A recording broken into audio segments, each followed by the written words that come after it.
मयासुर की भव्य नगरी में एक दिव्य कन्या का जन्म हुआ। उसका नाम था मंदोदरी। वह असुर कुल में जन्मी थी, लेकिन उसके संस्कार देवियों जैसे थे। बचपन से ही वह सत्य, धर्म और करुणा की प्रतिमूर्ति थी। उसकी माता हेमा अप्सरा उसे सिखाती थीं कि शक्ति का सबसे बड़ा रूप विनम्रता है।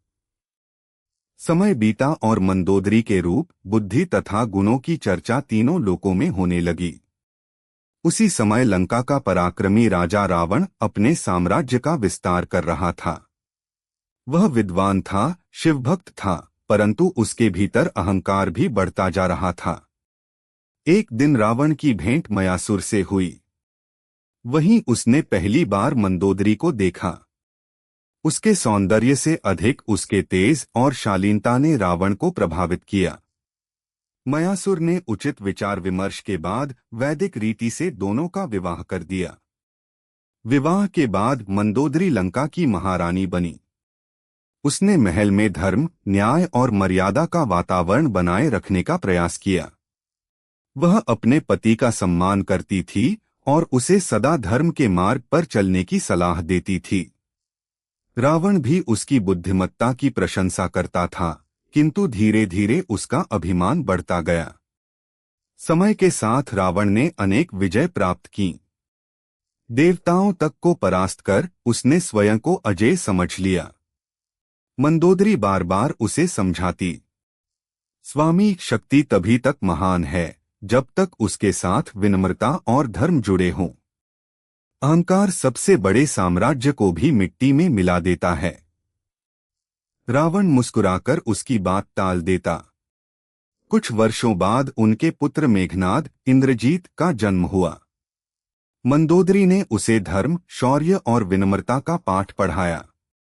वह चाहती थी कि उसका पुत्र अपने पिता की वीरता तो पाए, लेकिन अहंकार नहीं। मंदोदरी का जीवन एक आदर्श पत्नी का था।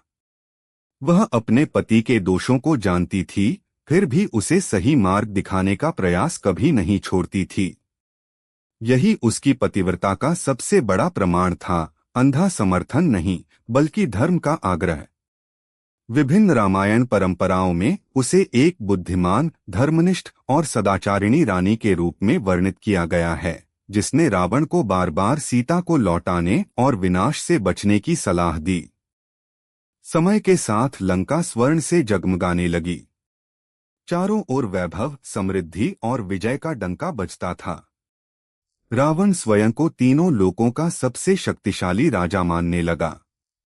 लेकिन मंदोदरी जानती थी कि जब मनुष्य अपने सामर्थ्य पर अभिमान करने लगता है, तभी उसके पतन की शुरुआत हो जाती है। एक दिन समाचार मिला कि रावण की बहन शूर्पणखा का अपमान हुआ है। उसने क्रोध में भरकर रावण के सामने राम, लक्ष्मण और माता सीता की कथा सुनाई। साथ ही उसने सीता के अद्भुत सौंदर्य का वर्णन करते हुए रावण के मन में लालच और प्रतिशोध की आग जला दी। मंदोदरी ने यह सब सुना तो उसका मन अशांत हो उठा। उसने रावण से कहा, स्वामी, किसी पराई स्त्री पर दृष्टि डालना भी अधर्म है। यदि वह श्री राम की पत्नी हैं, तो उनका अपहरण करना केवल एक स्त्री का नहीं, धर्म का अपमान होगा। रावण ने हंसते हुए उत्तर दिया, मंदोदरी, मैं रावण हूँ। तीनों लोकों में ऐसा कौन है जो मेरा सामना कर सके? मंदोदरी ने शांत स्वर में कहा, बलवान वही है जो अपने क्रोध और इच्छाओं पर विजय पाले। संसार का सबसे बड़ा शत्रु बाहर नहीं, मन का अहंकार है। लेकिन रावण ने उसकी एक न सुनी। कुछ दिनों बाद छलपूर्वक माता सीता का हरण कर उन्हें लंका के अशोक वाटिका में लाया गया।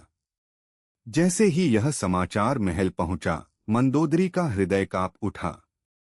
वह तुरंत अशोक वाटिका पहुंची। उसने देखा कि जनकनंदिनी सीता वृक्ष के नीचे बैठी हैं।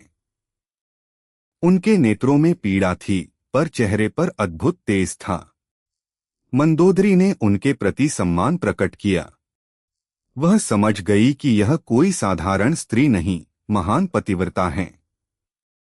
महल लौटकर उसने रावण से अंतिम बार कहा, स्वामी, अभी भी समय है। माता सीता को सम्मानपूर्वक श्री राम के पास लौटा दीजिए। युद्ध में विजय से बड़ा सम्मान धर्म की रक्षा में है। यदि आपने यह भूल नहीं सुधारी तो लंका का स्वर्ण भी उसे बचा नहीं सकेगा। रावण का चेहरा क्रोध से लाल हो गया। बस, अब मुझे कोई उपदेश मत दो। मैं कभी झुकना नहीं जानता। मंदोदरी की आंखों में आंसू आ गए। उसने मन ही मन प्रार्थना की, हे महादेव, मेरे स्वामी को सद्बुद्धि दीजिए। मैं नहीं चाहती कि उनके अहंकार के कारण पूरी लंका विनाश का मार्ग चुने। इधर समुद्र के उस पार श्रीराम सीता की खोज में आगे बढ़ रहे थे। वानर सेना संगठित हो रही थी। लंका में युद्ध की आहट सुनाई देने लगी, लेकिन रावण अभी भी अपने अभिमान में डूबा था।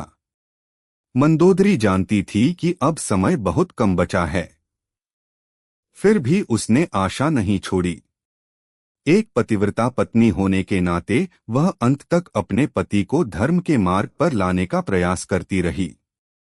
समुद्र पर सेतु बन चुका था। श्रीराम, लक्ष्मण, सुग्रीव, हनुमान और विशाल वानर सेना लंका की सीमा तक पहुंच गई। पूरी स्वर्ण नगरी में भय और चिंता का वातावरण फैल गया। महलों की ऊंची प्राचीरों से सैनिक दूर दूर तक फैली सेना को देखकर विचलित हो उठे। मंदोदरी महल की ऊंची बालकनी से यह सब देख रही थीं। उनके मन में बार बार वही विचार उठ रहा था, यदि उस दिन रावण ने मेरी बात मान ली होती तो आज यह विनाश सामने न खड़ा होता। इसी बीच रावण की सभा बुलाई गई। अनेक मंत्री युद्ध की तैयारी की बात करने लगे, जबकि विभीषण ने शांत स्वर में कहा, भैया, अभी भी समय है। माता सीता को सम्मान सहित श्री राम को लौटा दीजिए। यही लंका की रक्षा का एकमात्र उपाय है।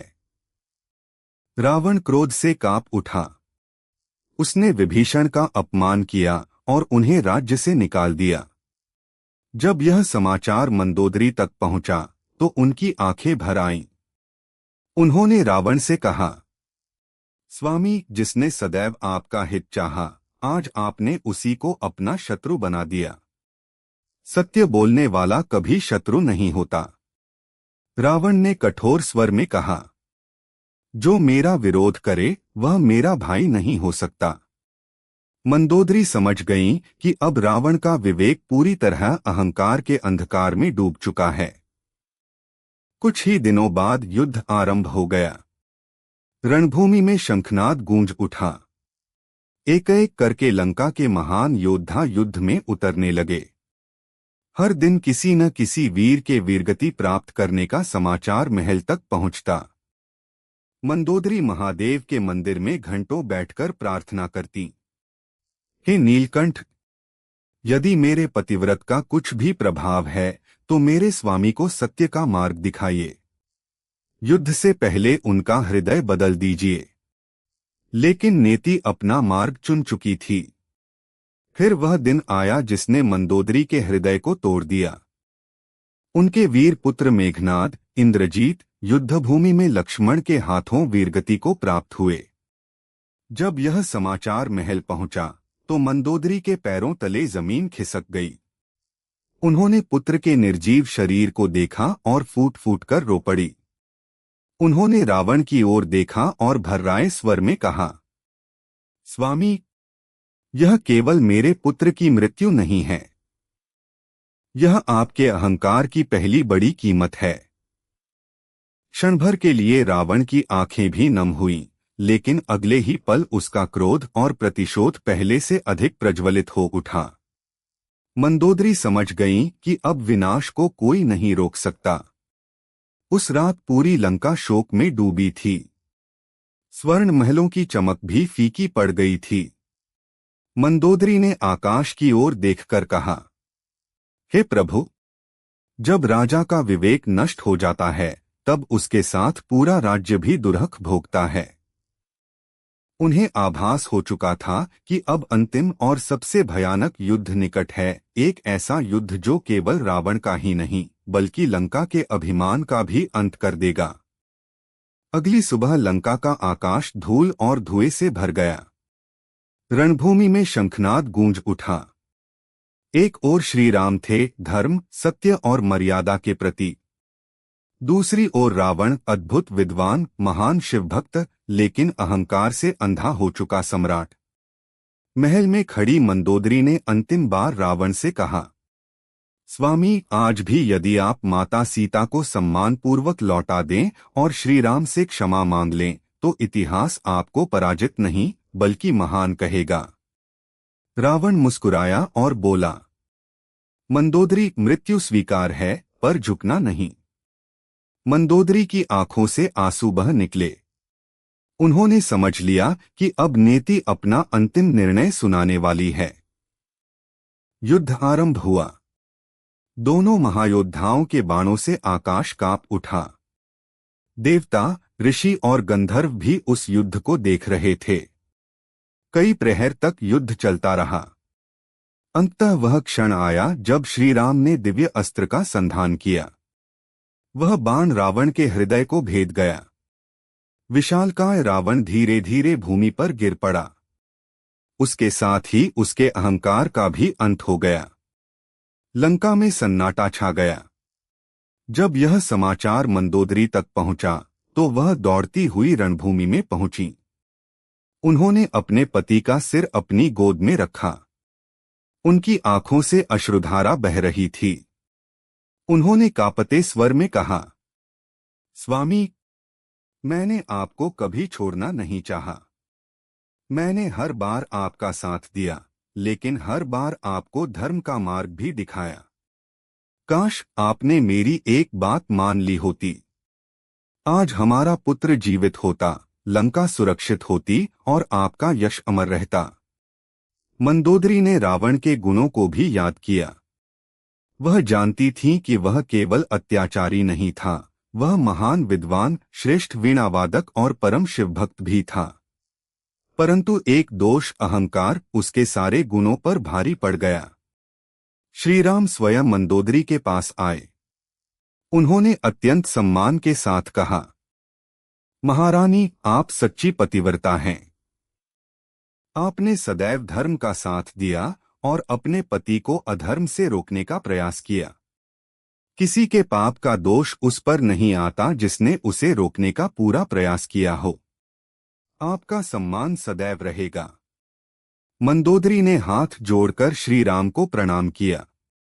उनके मन में कोई द्वेष नहीं था।